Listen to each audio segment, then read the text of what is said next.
انتہائی مختصر سے وقت میں موت کی حقیقت کیا ہے، حقیقت موت کیا ہے، یہ واضح کرتا چلوں۔ ایک شخص تھا جس کا رنگ کالا تھا، جس کے ہونٹ موٹے موٹے تھے، جو نسل کا حبشی تھا اور ذات کا وہ غلام تھا۔ زمانہ اسے بلال کے نام سے جانتا تھا، مکے کی گلیوں میں رہا کرتا تھا، غلامی کا توق اس کے گلے میں تھا۔ ایک دن محمد عربی کا دیدار کر بیٹھا، دل میں ایمان کی اور عشق رسول کی شمع روشن ہوئی، پھر وہ بلال سے حضرت بلال بن گئے۔ ان کا جو آقا امیہ بن خلف تھا، وہ کبھی تو تلیوں پہ کل ٹھوکتا اور پوچھتا بلال بتا غلام کس کا؟ میرے بلال کی زبان اقدس سے الفاظ یہ نکلتے ہیں، اے امیہ بن خلف، جسم پہ حکومت تیری ہے، دل پہ حکومت محمد عربی کی ہے۔ پھر زمانے نے یہ منظر بھی دیکھا، کبھی اسی بلال حبشی کو تپتی ہوئی ریت پہ لٹایا جاتا، پھر سینے پہ رکھا جاتا پتھر، پھر امیہ بن خلف پوچھتا بتا غلام کس کا؟ جواب یہی ارشاد فرمایا جاتا، اے امیہ بن خلف، جسم تیرا غلام ہے، دل محمد عربی کا غلام ہے۔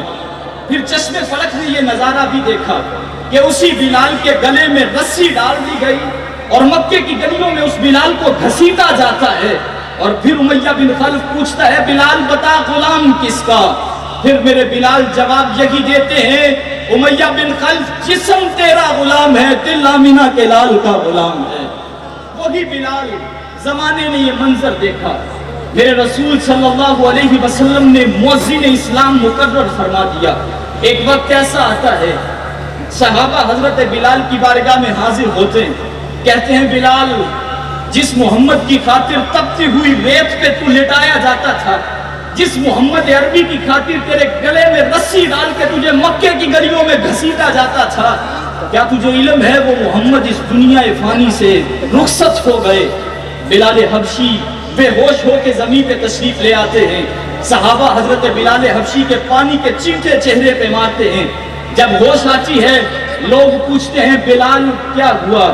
تو صوفیانہ انداز میں حضرت بلال زبان حال سے یہ کہتے ہیں، لوگوں شالا یار نہ بچھڑن یاراں تو، جدا ہون نہ کھل گلزاراں تو۔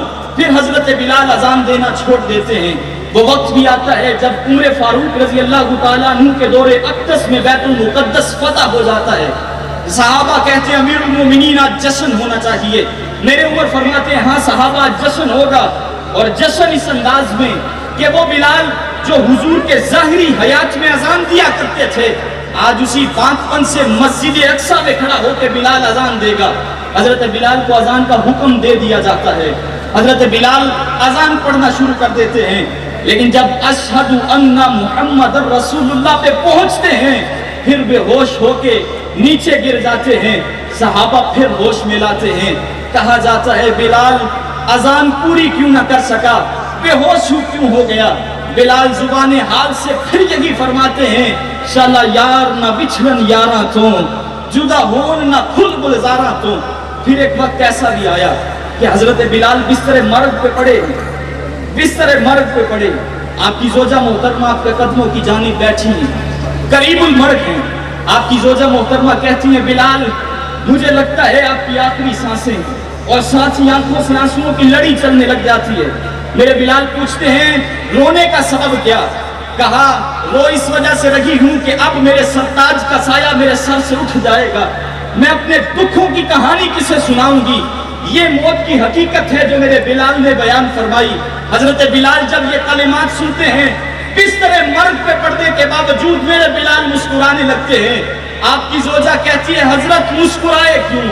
یہ جملے اگر سمجھ آئے نا، کیبلا بابا جی منظور احمد شاہ صاحب کی روح کو خراج عقیدت پیش کیجئے گا اور سبحان اللہ بلند آواز سے کہیے گا۔ حضرت بلال سے مسکراتے ہیں۔ آپ کی زوجہ کہتی ہے بستر مرگ پہ پڑے مسکرائے کس وجہ سے ہیں؟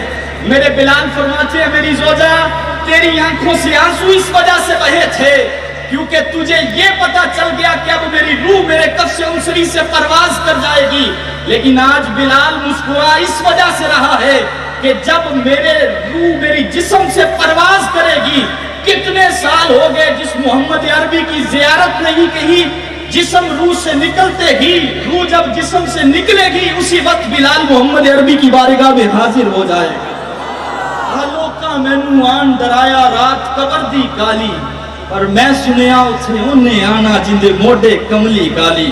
الموت یسلو مع الحبیب الحبیب، موت ایک ذریعہ ہے ایک محب کو محبوب سے ملانے کا۔ یہی تو امام عاشقان امام اعلیٰ حضرت رحمت اللہ علیہ واضح کر کے گئے تھے کہ جب قریب المرگ ہوئے تو مریدین کو وصیت فرمائی کہ بھائی میری قبر اتنی گہری کھودنا جتنا میرا قد ہے۔ کہا حضرت ہند میں یہ رواج نہیں، فرمایا پتہ مجھے بھی ہے رواج نہیں، لیکن احمد رضا کو جب منو مٹی کے نیچے دبا کے تم آ جاؤ گے اور مجھے تنہا چھوڑ کے آ جاؤ گے، تب وہ کالی کملی والا قبر میں آئے گا۔ اور احمد رضا کی محبت کا تقاضا یہ ہے کہ ساری زندگی جس کے قصیدے پڑھتا رہا، جب وہ قبر میں آئے احمد رضا کھڑا ہو کے کہے مصطفیٰ جان رحمت پہ لاکھوں سلام۔ یہ موت کی حقیقت ہے۔ موت ایک محب کو اس کے محبوب سے ملا دیتی ہے۔ سنا ہے جب سے یہ میں نے ناصر کے بعد مرنے کے وہ ملیں گے، سنا ہے جب سے یہ میں نے ناصر کے بعد مرنے کے وہ ملیں گے، میں روز کرتا ہوں رشک ان پر جو ان کی الفت میں مر گئے ہیں۔ وما توفیق